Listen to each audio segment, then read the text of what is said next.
Hoy se ha inaugurado el centro de día de Aspace de Urretxu, que añade a sus servicios varios apartamentos que ya han sido ocupados por usuarios de esta zona y del entorno.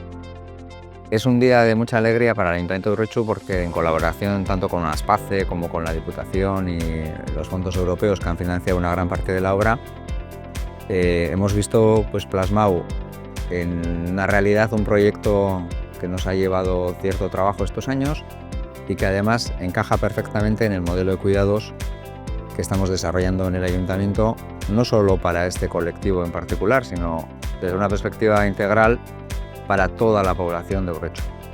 Y bueno, y para la Diputación yo sí os quiero decir que desde luego esto da todo el sentido al trabajo que hacemos todos los días.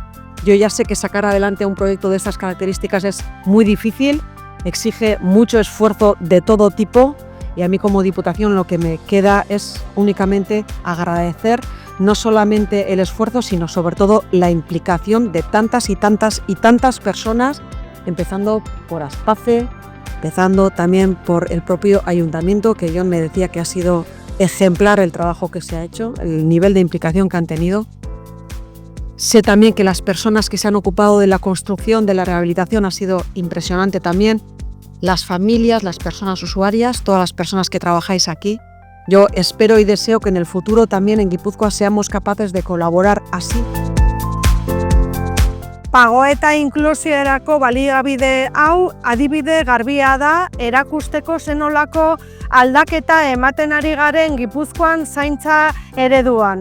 Eredu pertsonalizatuagoa, komunitatearekin lotura duena eta elkarren artean sustatutako modeloa, eredua, ez? Hemen daukagu Urretxuko udalaren elkarlana, Aspaceko elkarlana, pasionistas elkarlana eta familia eta erabiltzaile guztion elkarlana Aldundiarekin batera. Hau adibide garbia da, zer nahi dugun lortu Gipuzkoan kalitatezko arreta emateko eta martxan dago. Beraz, eraldaketa abian dago.